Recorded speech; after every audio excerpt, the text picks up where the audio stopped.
There you go, Madam Chair. Thank you. Good morning, everybody. Let's start the meeting with roll call. Commissioner Seaworth present. Commissioner Prescott present. Commissioner Navarro present. Commissioner Evelyn present. I apologize. I'm dealing with something real fast, but I'm here. Cleveland Horton, Executive Director, present. Yolanda Sonier, Deputy Director, present. Nicolette Young, Assistant Director, present. And then I also see that we have the interpreters here. I do not see any members of the public in the attendees. Does anyone see anyone that I do not? No, ma'am. Okay. And we will move on. And guys, I really do want to I'm going to start an email chain to start thinking about making meetings more accessible to individuals that want to be able to participate, either by moving the times for different months or the days for different months to make sure that people can actually be able to join us for those meetings that we will have live and in person at MCCR. We will continue to always offer a digital option, some sort of a virtual option and a hybrid. So hopefully that will also encourage members. And please, as I've said, as you talk to people or as you're doing things, invite them to the meetings. If we can't hear from people, if they don't join us, then, that's a big gap in our ability to identify gaps and issues that are of concern. So I know I tout on that one every once in a while, but it's the start of a new year. So I'm going to start with it again. Good one. Thank you. These things, they just come to me. So for the commissioner's report, I want to first begin our meeting and our first meeting of the new year by acknowledging everyone's continued commitment and dedication to this commission. So both the commissioners and leadership and staff, I know that it has been and continues to be a time of significant activity and heightened attention to issues that really do impact civil rights, both at state and national levels. We continue to function in a challenging and dynamic and not necessarily good civil rights climate, with significant developments affecting fundamental rights, such as voting access and participation. And we're seeing this legislatively and in the courts as well. This really does underscore, at least for me, and I hope for everyone, the fragility of the protections and those things that are in place, and making sure that as we're looking forward and looking to expand those protections and to continue to provide those protections, that we're also protecting what we already have. Cases before the Supreme Court are going to address election administration, voting regulations, balance of authority, equal access on the determinations, based on gender identity. All of these things are in the news and on our minds, I hope. In addition to that, I also did want to give you an update that the Maryland Lynching Truth Reconciliation Commission's final report has been submitted. In a lot of ways, it really is a historic milestone, and it's, I think, both poignant and important that it was released in this climate, and it really reflects years of thoughtful and difficult work. There's already substantial legislative momentum among the members of the commission. They have, at current count, over 20 bills in various stages of drafting that align with the report's findings and proposed actions. Interestingly and importantly, all but one of the proposed bills so far are either no cost or low cost, which underscores the meaningful progress does not always require financial investment, but sustained will and moral clarity. It's also reflective of our current fiscal climate in the state, including the budget shortfalls that we continue to face. Speaking of the state, the Maryland legislative session begins tomorrow. This session will be especially consequential given the volume of legislation and civil rights legislation, including our civil rights legislation anticipated. I believe currently this morning when I checked, there were over 230 bills in the Senate and about 300 in the House that have been submitted. Based on that, I'm going to give another plug. I strongly encourage each commissioner to make time for the scheduled legislative briefings and meetings. Our engagement is critical, not only to remain informed, but to ensure that our expertise, perspective, and also our statutory roles are clearly understood by policymakers and legislators during this period. As always, thank everyone. You guys are amazing. I cannot express my appreciation for your resilience, your dedication. Work before us remains complex. It's going to be very busy for the next couple of months while we go through session. And I really do appreciate all of your participation, your commitment, and your collaboration. And that is my report. And I would plug the award that's being given, but I think that our esteemed and very worthy executive director is going to include that in his report. So I'm not going to take away the thunder. I'm just going to snap my fingers in advance and say yay, and I will be there. Thank you, Madam Chair. I appreciate it. Good Cleveland, morning. before you start your report, can I ask a question of Madam President? Yes, Okay. ma'am. Okay, you mentioned the Truth and Reconciliation Commission that has submitted their report. Do Mhm. you mind sending that to all of us? I will absolutely do that. It is Okay. big, so I think the version that I had gotten crashed my system. And as soon as I get the final, I will get it out to everyone. Thank you. We don't want the one that's gonna crash our systems. We'll take the, Yeah, it was on a shared drive, and when I tried to download it, I need more space on my computer. okay, Gotcha. Understood. Thank I will you. get it out to everyone, if not today, this week, I promise. Thank you. My pleasure. So again, good morning, everybody. For the record, I did want to acknowledge Commissioner Scott has joined the meeting. I also wanted to acknowledge our General Counsel, Glendora Hughes, has also joined the meeting, just so that it's on the record. So I will start off with where Madam Chair left off. We are attending the 2026 38th Annual Dr. Martin Luther King Jr. Awards Dinner this Friday, June the 16th. It is at 6 p.m. It will be at the LaFontaine Blue on Ritchie Highway. I will be receiving one of the Martin Luther King Jr.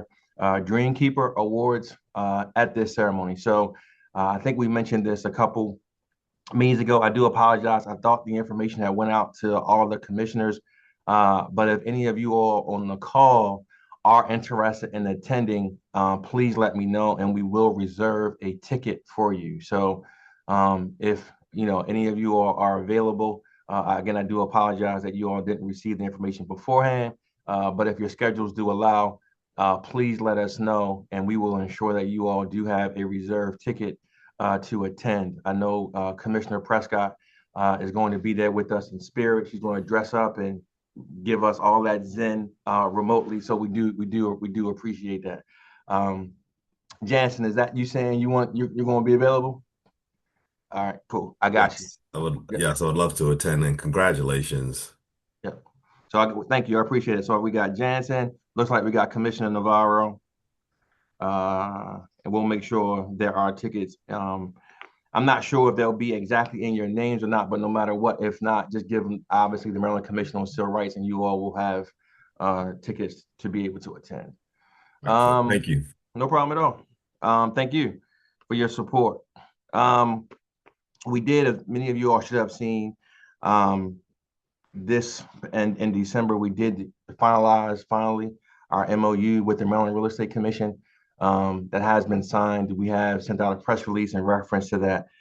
We are excited about this kind of new partnership. As you all know, per our statute, we have always had somewhat of a partnership with the Maryland Real Estate Commission.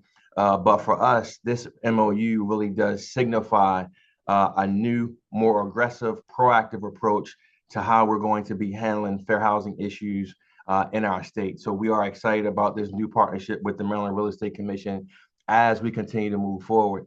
I have also kind of been going around the state meeting with some of the local realtor associations to also develop MOUs with them as well, that will, again, will aid to this kind of proactive approach to fair housing.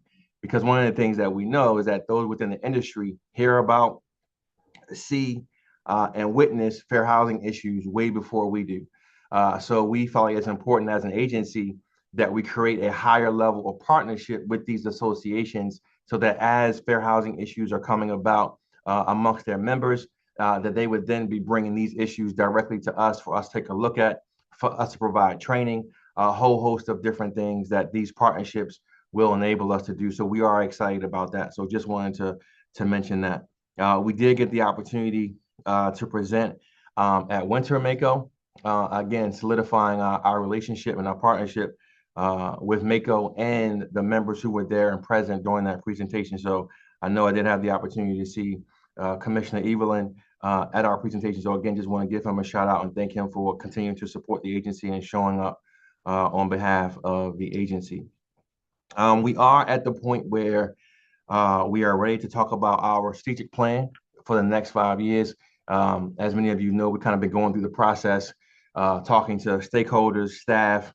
I know some of you also volunteered to be a part of those conversations to provide feedback.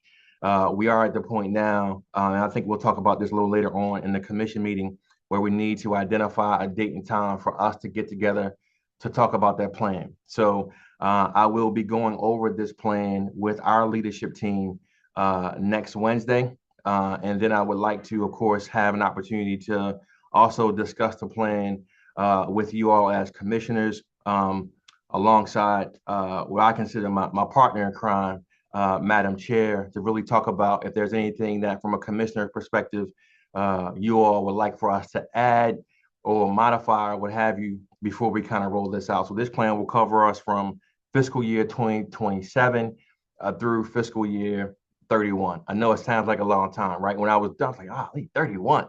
But that is where we are. It's a 5-year plan. So, and I know, again, we'll talk about that in more detail later on in the agenda.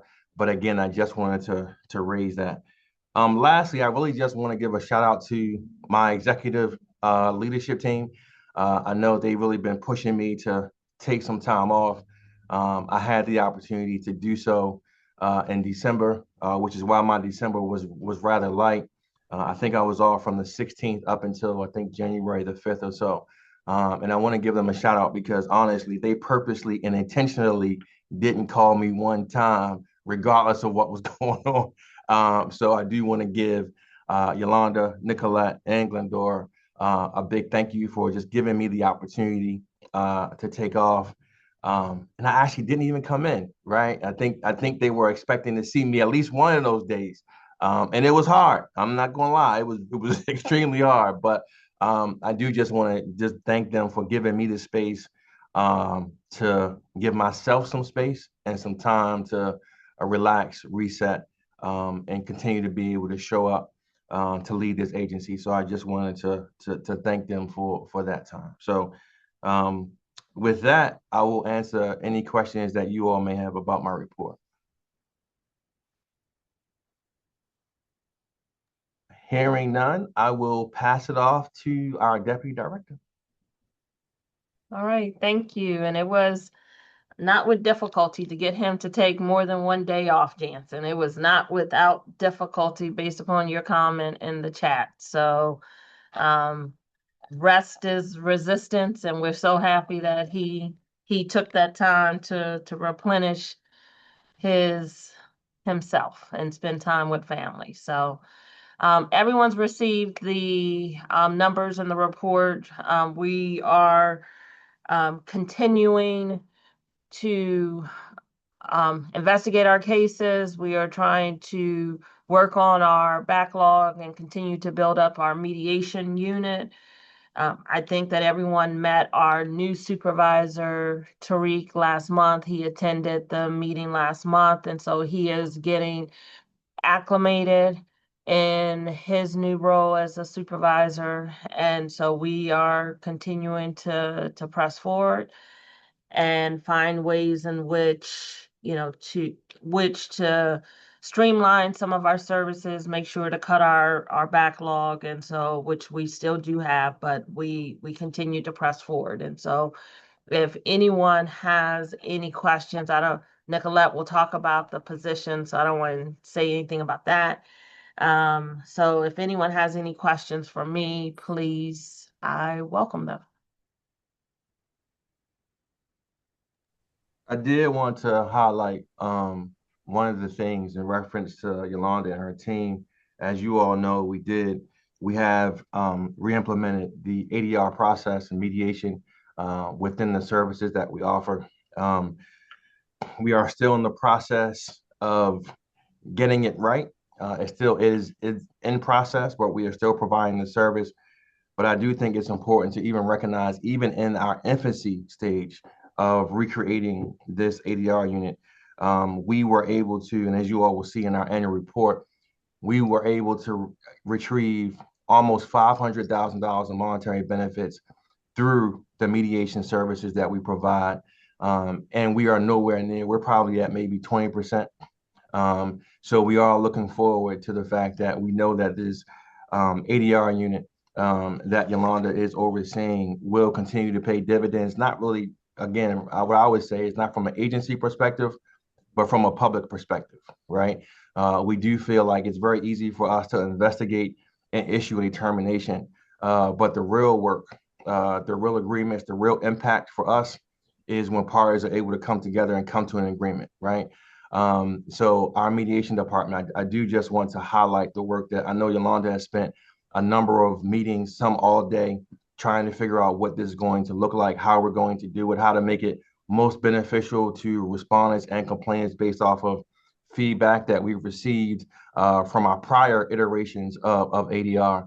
And she has truly taken that to heart to make sure that we put forward a new program, right? Even though mediation has been around for quite some time, but the way it looks now in the Maryland Commission on Civil Rights is completely different than how it's looked before, and the results are bearing that out. So I just wanted to highlight that piece, that it is no small feat that our mediation team was able to recover over almost $500,000 in monetary benefits for victims of unlawful discrimination. So I thought that's worthy of us at least notating and bringing to the forefront.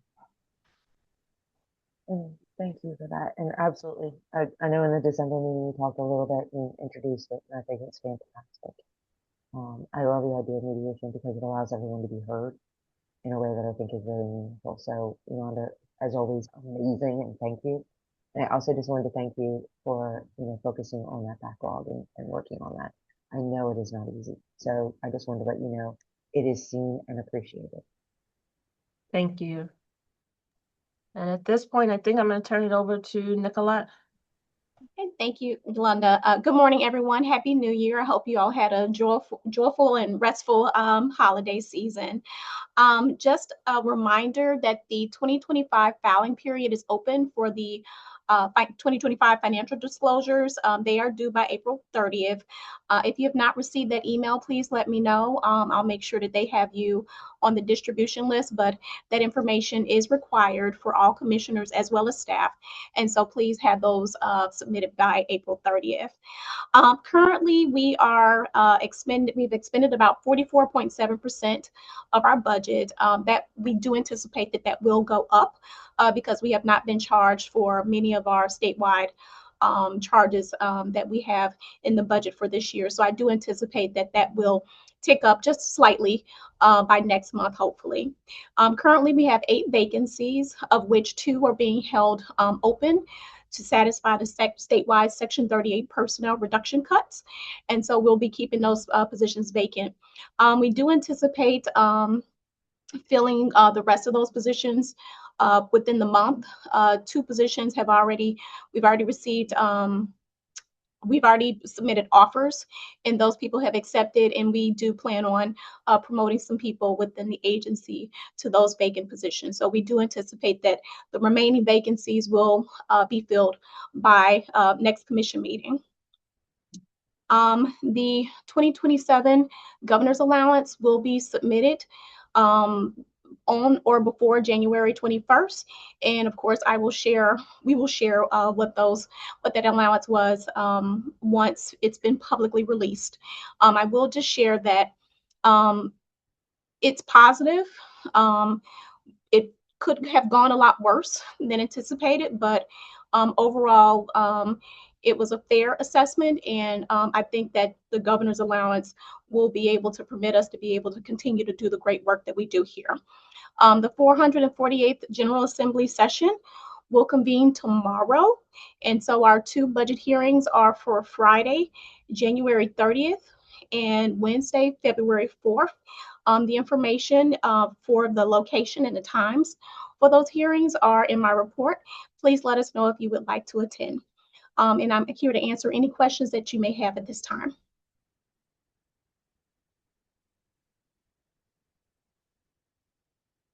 Okay, thank you. And I hope you. I just wanted to notate too, for those who may not be able to attend in person, you can attend virtually as well. So just wanted to let you all know in case you are interested to see what happens through our budget hearing process. If you can't attend in person, you can log in and see those hearings virtually. And we'll make sure, Commissioner Prescott, that you get a calendar invite. And so it sounds like we can expect to see Commissioner Prescott there because she wants a calendar invite. And she can sit at the table with us if she'd like. Absolutely. Just know if you sit at the table, He can you answer probably all the questions. You got Yes, exactly. Listen, I don't even know because I already got a situation that I'm gonna be dealing with. So yeah. Okay, well, you're gonna be ready then. And this is another one that is, as commissioners, if you can attend, even if it's just virtually, please, make the time, make the effort. It just shows, even if we don't speak, if we're participating and we're present, it shows our commitment. No, yeah, you're right, which is why I think they're going to send the calendar invite to all of us. We better. Yep. Yep, you all got it. Thank you. And I think lastly, we have our General Counsel, Glendora Hughes. Good morning, everyone. I apologize for being a little late, but I have a new laptop and there are some things that have just not been installed. So I was installing software. We could tell because it looked like we just up close and personal with you today because the camera look, shot, you got like a 20 zoom lens. Jan, I was just clicking buttons. I don't know what I was doing. I was just clicking buttons. Look, let me try this. Let me try that. Then I didn't have no sound. Let me find some sound somewhere. They just drop off the laptop and say, go forth and be free and good luck. All right, well, you here. That's all that's important. You here. We just, you just right in our front and center. We like to see you. We like to see you. Let me push me back. No, you fine. That's not doing it. You fine. You're good. Anyhow, you have my reports. Most of December was spent meeting with folks to complete the drafting of the education bill, departmental bill. And I will talk about that when we get to that part in the agenda. And that was with the University of Maryland Systems, the Maryland State Department of Ed, and the Maryland Higher Ed Commission, and also our partner in crime that helped with the research and drafting, Monique Dixon, who's executive director of the Francis Carey Law School, Gibson Banks Center on Race and the Law. And that will be, we did some training with our staff on investigative techniques and investigative theories, particularly since we have new staff coming on board, and a refresher for the rest of the staff. And the rest of my report will be discussing the legislation when we get to that part on the agenda. Any questions about the report or anything or any? Are you ready for session? No. It's here too soon. Is anybody ever ready for session? No. Nah. I saw a couple of people in the grocery store and they all had their heads down like, oh, it's that time of year again. Yeah. Well, that is going to be our last staff report. Candace is out under the weather. So please just send our thoughts with her to hope that she has a speedy recovery. So that will be our last staff report for today. Great. Let me get back to the agenda. While we're doing that, I also just want to acknowledge that Commissioner Noah has joined us. So the next thing is old business, new business.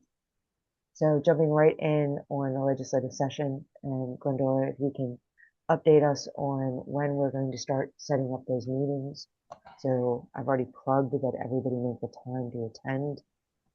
I think this is going to be a busy year. Spencer is, as you know, out of Yes. town. Yes. However, I believe that it's still the same kind of setup where Friday is we have to send our reports into the governor's office. So probably will continue to be on Thursday, Thursday morning, whatever time you all want to be convenient. It has been, I think we were doing 8 o'clock. Is that I think we've done both 7:30 and 8 at different years. Nicholas, I think last year was 8 o'clock. And then of course we submit our information on Wednesday because we have to sign up. Again, they still have different sign up times with the House and with the Senate. So we have to submit our positions and sign up for testimony. One requires a day and another allows 2 days before the hearings. So we have 3 deadlines each week: the governor, the Senate, the House, etc. So looking at the information that Spencer sent out, it looks like it does say that the vote on legislation is to happen every Thursday at 8:30 a.m. Yeah. So I just wanted to make sure we're all on the same page based off of what he sent out attached to with the agenda and reports. I apologize. I read it and forgot it. Yep, no problem. Just want to make sure we're all on the same page. Thank you. Magdalena, I see your hand up. You're muted. Yeah, you're muted.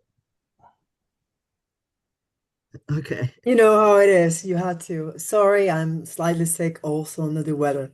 I had to join you in congratulating for taking your time off during the holidays. I know that it's important. I did go to Spain, but brought this variant K cold with me, which is taking my voice. With new businesses, is this the right time to share something? Or in a way give you a question to all of you that have a lot more experience in civil rights. It has been brought to my attention at least 2 cases that I know of Maryland residents that have been detained wrongfully and put in jail, even though they are citizens and they are born in the United States.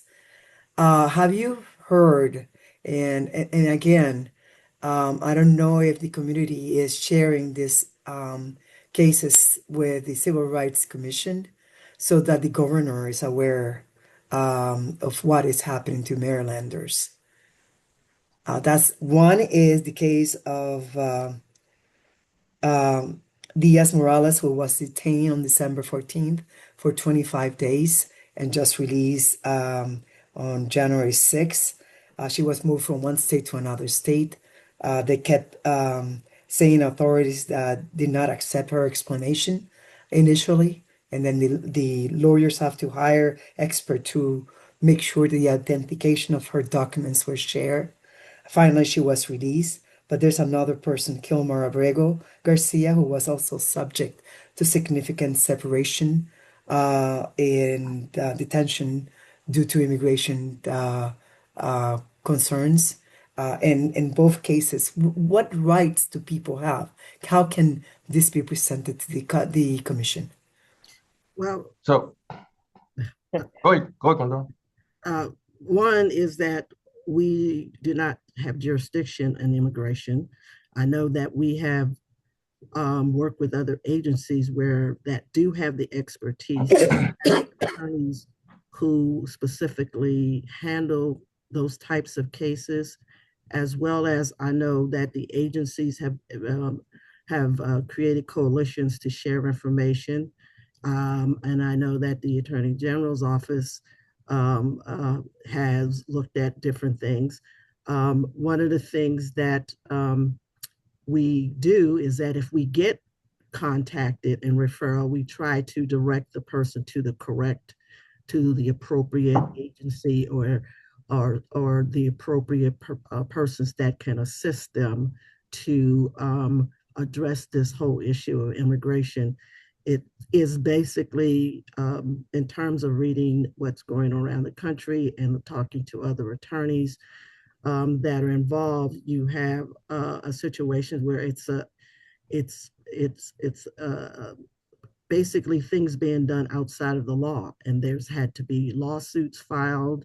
There's had to there were suits filed that got people released because they were illegally detained or they were U.S. citizens, and so you need those attorneys who specialize in it that are able to go into court immediately and file for injunctions or file for a writ of habeas corpus to have the person released, or being able to have connections with the Department of Justice to negotiate the release of the person.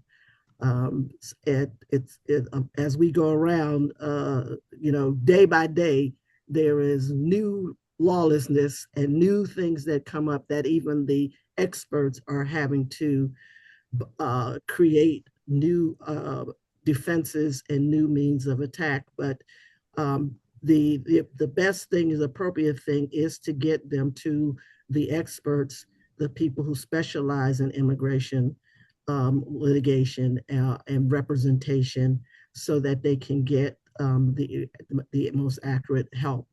Because it really is important to be able to have those contacts with people you can call up at the agencies and or other organizations to be able to get movement on folks. And that's how you're seeing people being released pretty quickly who have been appropriate, because people have contacts and are able to step forward and take care of it.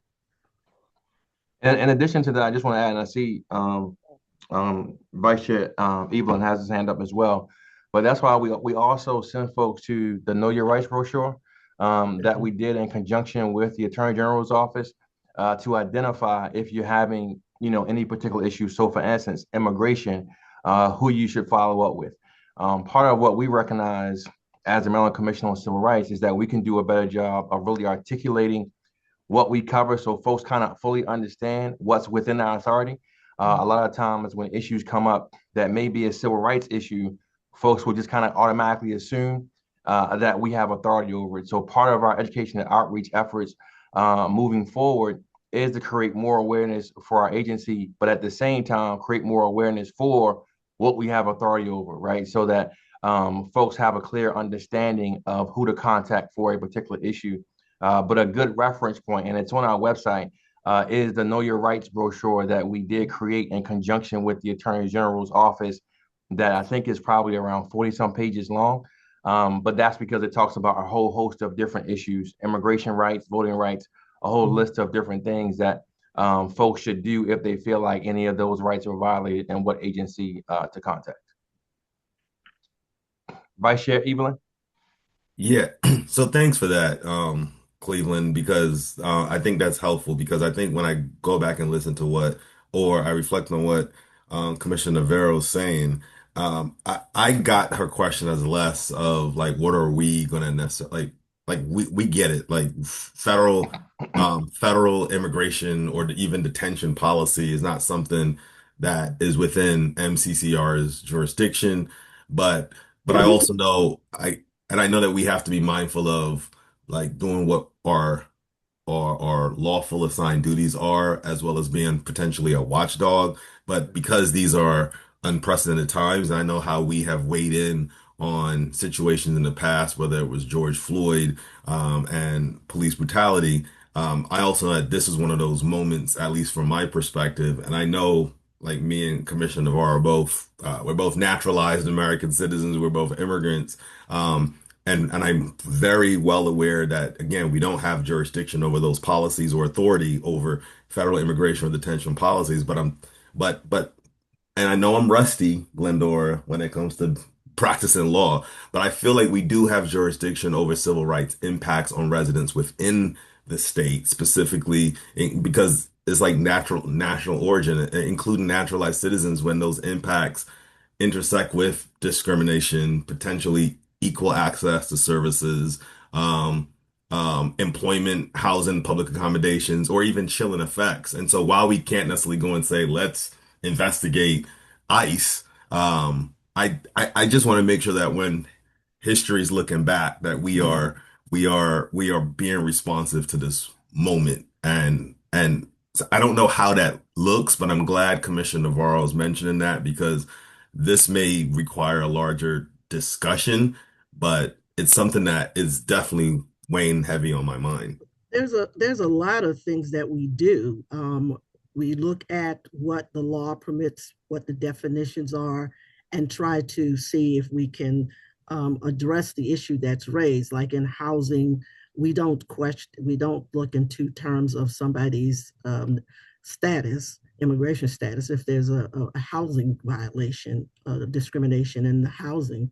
And we take the complaint and we conduct an investigation of that fair housing violation. If it's an employment, discrimination in employment, we don't look at status in order to investigate employment. And we haven't investigated cases that involved persons that were unnaturalized immigrants. We found out after the fact in one case because we had a hard time getting the relief that we negotiated to the complaining parties because of their fear. We also, I think, our education outreach, as Cleveland pointed out, does part of the outreach is to educate folks as to what their rights are and where they can go to get the specific support.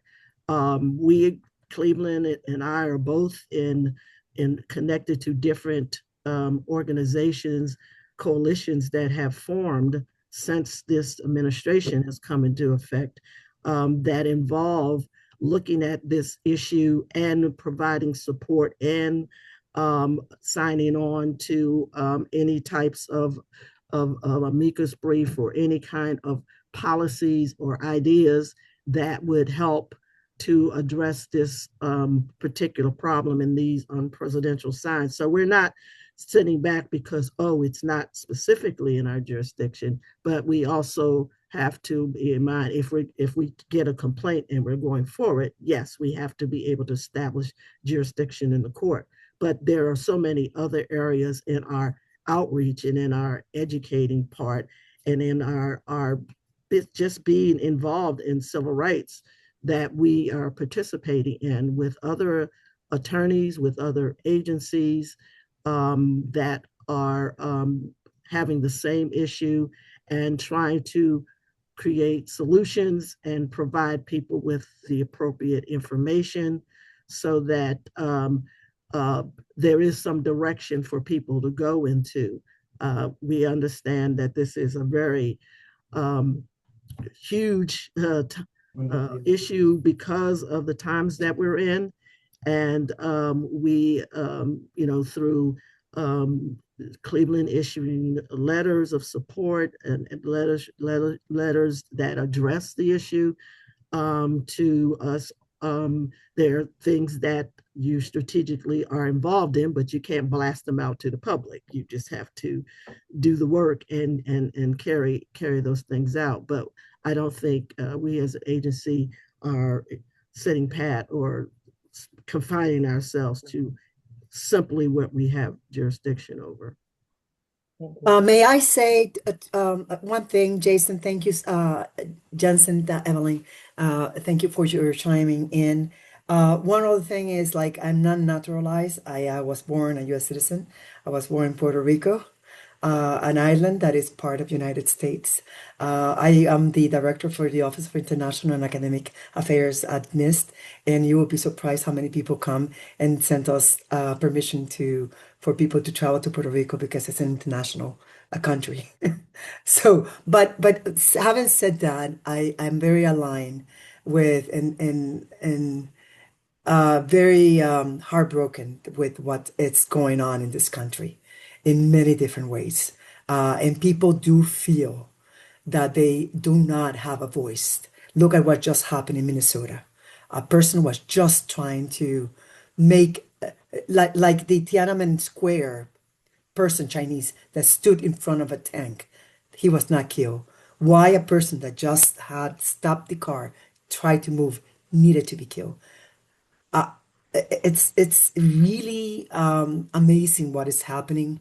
I was in Spain and seeing a lot of the movies and civil rights, what's going on in the 60s here in during the time of turmoil, and it's coming to that point.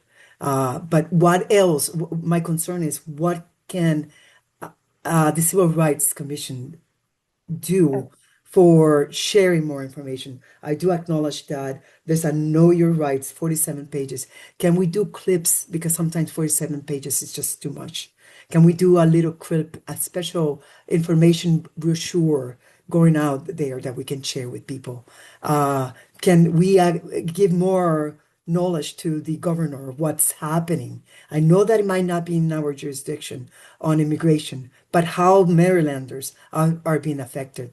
I also hear how ICE people are coming to the schools and very close by in coercion and intimidation to people that are bringing their kids to school. There's a lot that it's not right, and I understand that they're breaking in many cases the law. But what can we do as a civil rights commission I mean, one in thing, sharing more? you as commissioner, Magdalene, I'm sorry, Glendora, real quick. And Magdalene, I actually put in the chat. I think that the ideas that you're throwing out all are really good and really have value.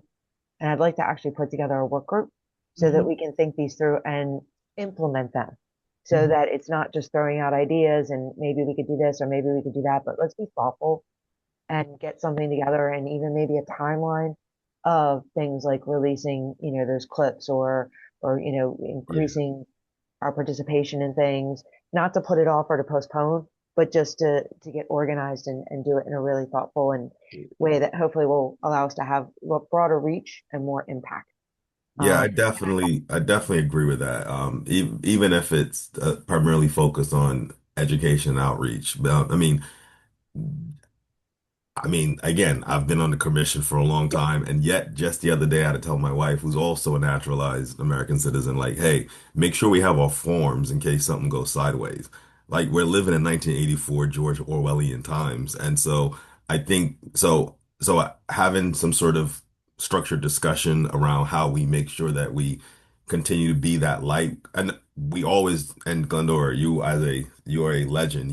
We always do the work. We always do, and the thing is, you operate by law behind the scenes in many ways because of the nature of the work that is being done. But I, yeah, it's something to show that we are trying to show people like know your rights, align with these places, and do it in a way that the younger generation or the way people are now trained to absorb information now in 2026, bite size, social media, whatever. Like yeah, so I'm encouraged by having some sort of discussion around that, and that's something that could just be easily shared to everyone in my immigrant network.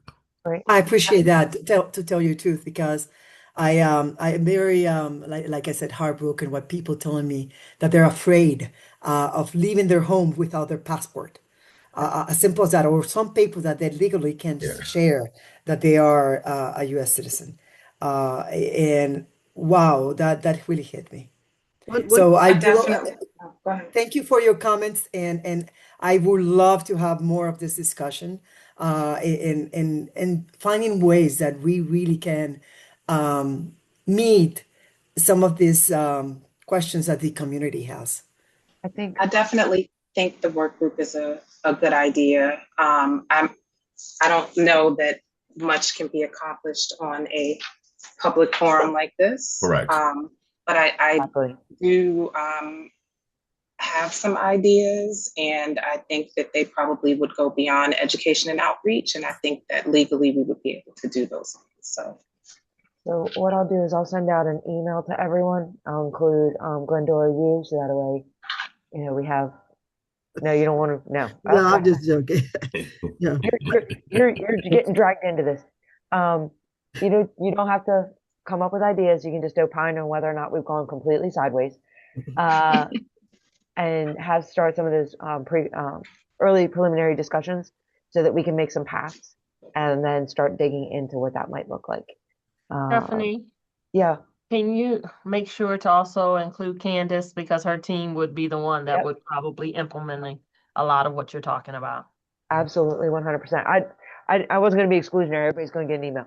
I just also want to add to that, Madam Chair, is that part of that, not to belabor this point, but just to make sure that folks are aware, we do have the Protecting Civil Rights During Challenging Times Symposium Yep. On Saturday, February 21st at Bowie State University. Yep. Part of that, we did our first one, if you all recall, last year, right after the inauguration of this current administration. And we're doing another one February 21st, Saturday at Bowie State University. And part of that conversation, obviously, we'll be talking about what's happening with ICE immigration. So we do want to make sure that we get the word out about these types of seminars as much as possible, because part of the challenge for us has been, honestly, is reaching people that need the information, right, and getting those folks to come out. So there are a number of, like last year, we would have thought, especially with everything that was happening at that moment, that we would have had standing room only at the symposium, but we didn't. So any information or suggestions that you all have around things that we can do to get more members from the public, more impacted individuals to come to these events, to learn about what their rights are, to hear from the different agencies around what they're doing around these particular issues, please let us know so that we can incorporate those things as we continue to put on more and more events to address issues like Commissioner Navarro brought up. So we do welcome any and all suggestions on how we can open up more of our events to get more attendance from those who are impacted within the community. So please let us know. And everyone will get a calendar invite for that as well. Thank you. And I was just going to add, Cleveland, on that, just to let everybody know. I'm going to send out the email to get times and everything else. But also, as we sort of start thinking about that, like you said, education outreach and all of those things, but also thinking about expanding our reach to allies and advocates who might be more willing to show up than individuals who have a great amount of fear. So think about that as we're thinking about putting together the work group as well, is sometimes we may have to think about how we get information to people through secondary sources. We have invited, I know several of those allies are going to be on the symposium. Yep. What I wanted to say is that you, as the policy body of the commission, when you put your work group together to discuss this, is that you can request a meeting with the governor. Yes. As the commission, you are the commission, and you can, if you want to bring this issue to his attention or to his staff attention, once you all have put together your concerns and what you're interested in, you all as the policy body of the agency can make that request to share your thoughts and some of your concerns as the commissioners and as the commission, in addition to what we as staff are doing. Yeah, definitely. And I think that's once we have something from the work group, some sort of a plan or an implementation, timeline and everything, that's when we can do that outreach. Kimberly, Commissioner Prescott, I see your hands up. Yeah, I can follow up with some potential ways to outreach. I mean, I'm mostly tied to the business community, but at the end of the day, the business community also lives in Maryland.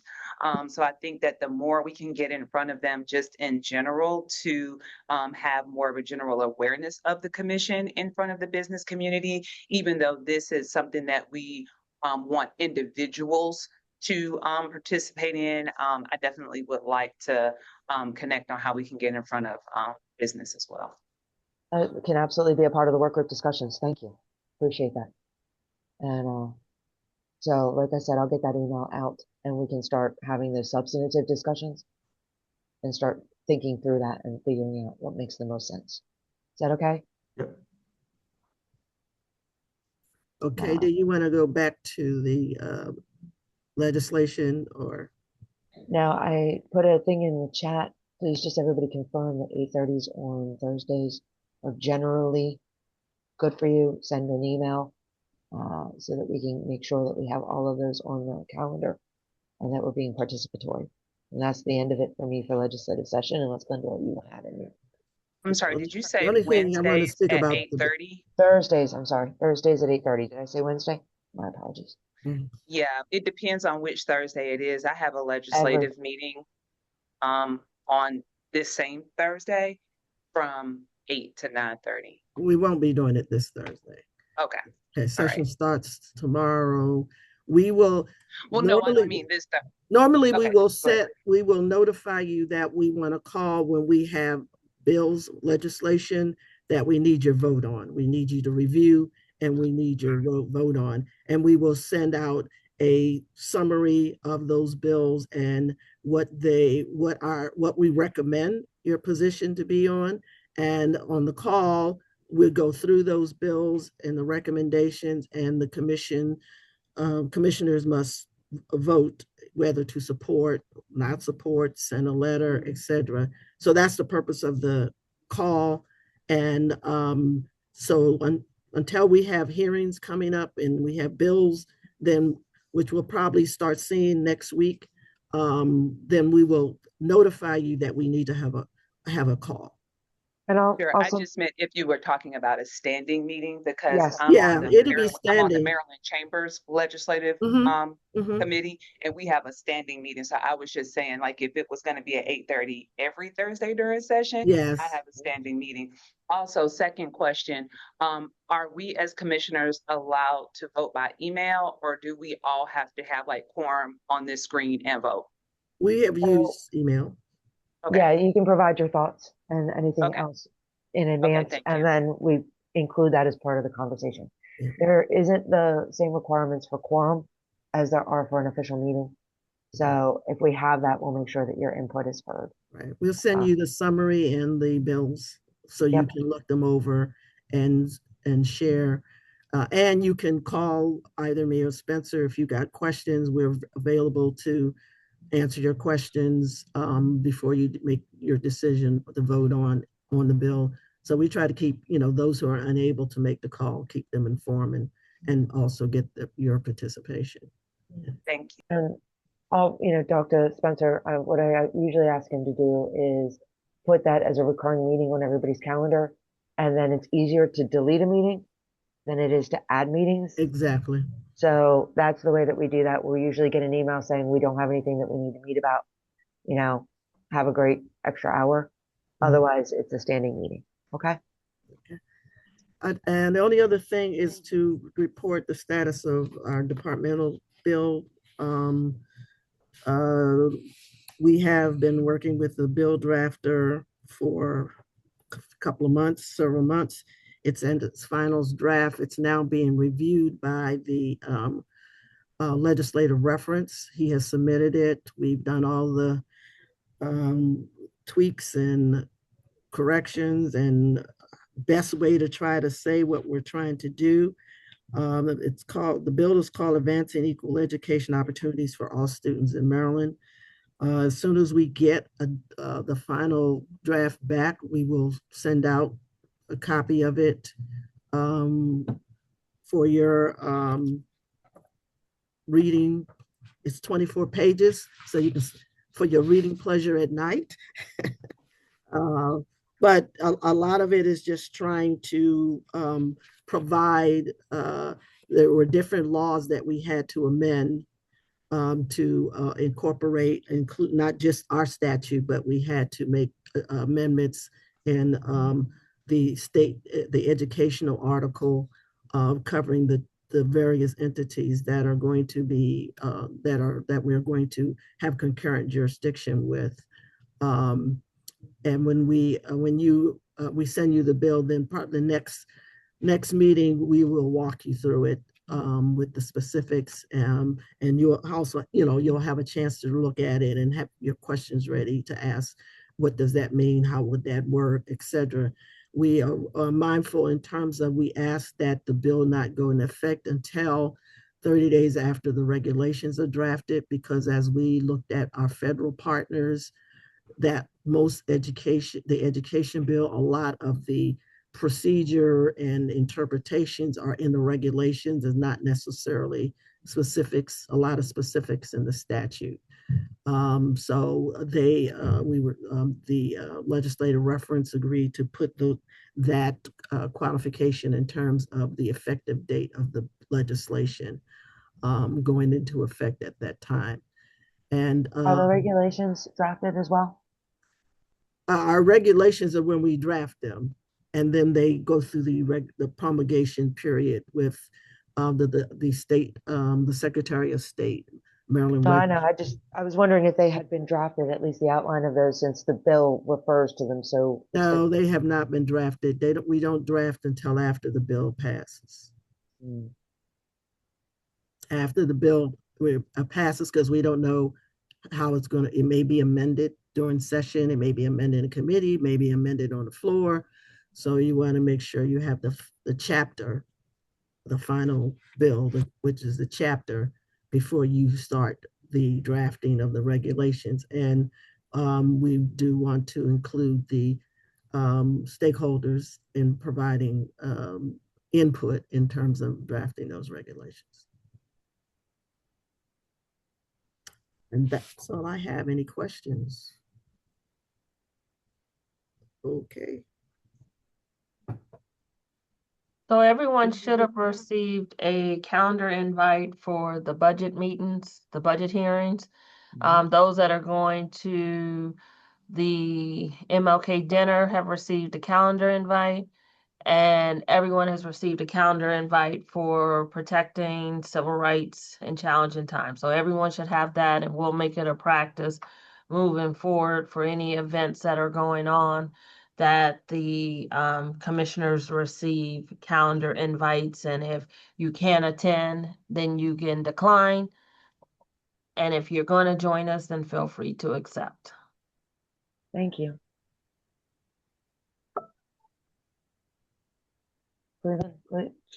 Strategic plan. Yeah, thanks, Madam Chair. Again, as I mentioned earlier, we are at the point, and it may be an opportunity, Madam Chair, for us to kind of merge some of these conversations together. It may be a good opportunity to, as we're talking about getting together with the commissioners to talk about the strategic plan, to also maybe talk about those issues that we were talking about earlier with the committee. There may be an opportunity to kind of merge those conversations together, because some of that may need to be a part of the strategic plan as we think about moving forward. So just wanted to toss it out there for you to think about and consider. But we would like to schedule a time really to go through the strategic plan. We'll make sure that we send it out to you all ahead of time to review. But we wanted to really sit down and gather your input. And if there's anything that we need to revise, tweak, modify, add, delete, or what have you to the plan before we make this a public plan. So we'd like to get some dates where folks can get together. We like to ideally do this in person as much as possible, right? So if we are able to set some time aside to kind of go through this, I would think we probably maybe 4 hours or so to kind of go through it. The slide presentation is about 45 slides. So we can probably get through it in about 4 hours, again, depending upon questions and conversations that we have. But again, I think it's an ideal opportunity for us to also talk about the issues that were raised by Commissioner Navarro around different things that we can do around different issues and how we should be handling those things, and whether some of those initiatives should be part of our strategic focus for the next 5 years as we continue to move forward. So I think there's a way to, again, embed that conversation into the conversation with the strategic plan. So just wanted to see, ideally, time-wise, when folks would have, and again, our plan won't go into effect until July 1st. So we do have some time. But we do want to give ourselves time to modify, correct anything, then have the opportunity to get things put together in an official format. So we would like to have this conversation with the commissioners sooner than later. So we just need some times from the commissioners when folks can grant us some time. Okay, so we have we still have a lot of commissioners that actually aren't on this meeting. Yep. So I know you're saying that it goes into effect in June. I'd like everyone to look at their July calendar, or not July, February calendar. I'd like everybody to provide 2 to 3 days and either morning or afternoon that they could devote. I think depending on what that looks like and what we get for critical mass, we can offer a hybrid, but I agree that it should be in person. If we are going to, and that'll also give us an opportunity potentially to have that work group sort of think and start thinking about things so that we can come into that strategic meeting with some ideas and some basic outlines. Yep. So think about mid to late February, if that works for your schedule, Cleveland. Yep. I'll make myself available. Perfect.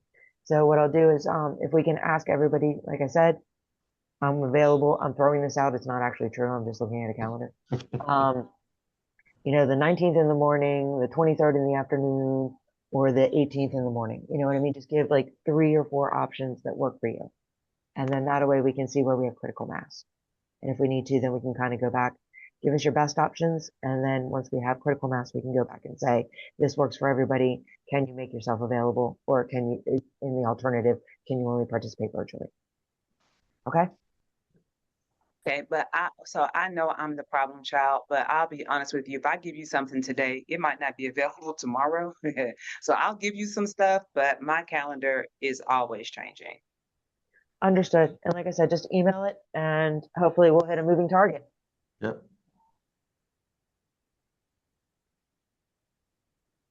Great. And The Commissioner answer Scott, said the 18th. Commissioner Scott is the overachiever. She put her date in the chat already. She's the overachiever. Okay. So I'm excited about this. I do want to get that on the schedule so that way we have it, because as we all know, as Commissioner Prescott said, calendars change almost instantaneously. So let's make sure we get that nailed down pretty quickly. I will be sending out about the work group either later this afternoon, tonight, or first thing tomorrow, and look at some times that will be virtual. Don't worry, guys. And I think for that first meeting, I'll try to put an hour and a half on the calendar so I can give everybody time back. But if the conversation goes a little long, then, you know, at least we have that. I see that comment there. And then, is that everything for strategic plan for you, Cleveland? Yes, ma'am. Excellent. Do we have any old business that we need to discuss?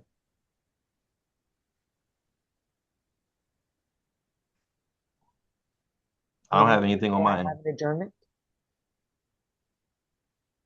Oh, I did want to just mention really quickly, since Candace isn't here, that there is going to be, and I need to find it, the Commission and the Howard County Chamber of Commerce are doing a information session.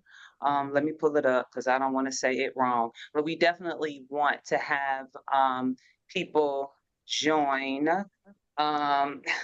So there's going to be an information session that the commission is doing with the Howard County Chamber of Commerce on February 18th. It's virtual from 12 to 1:30. I can put the link in the chat. You just have to register. It's free to attend. And it's just a great opportunity for the commission to get in front of businesses because I know that education and ideally, being proactive from a business perspective is what we all want. We don't necessarily always want to be enforcing. We want to educate as well. So I'll put the link in there, and if you can register and attend, that would be great. All right. So do I have a motion to adjourn? So moved. Okay, thank you. Robert Rules, guys. Second? You throw up your hand. Excellent. Second. All right. Any opposition? Hearing none, all in favor? Aye. As we get a little bit of time back today, thank you as always. I think we have a lot of good direction here, and I'm really looking forward to some of the initiatives that I think we'll be able to start moving and leaning into. So thank you, everybody, and Happy New Year. Thank you. Happy New Year. Have a Great great one. rest of the day. Here, folks, take care.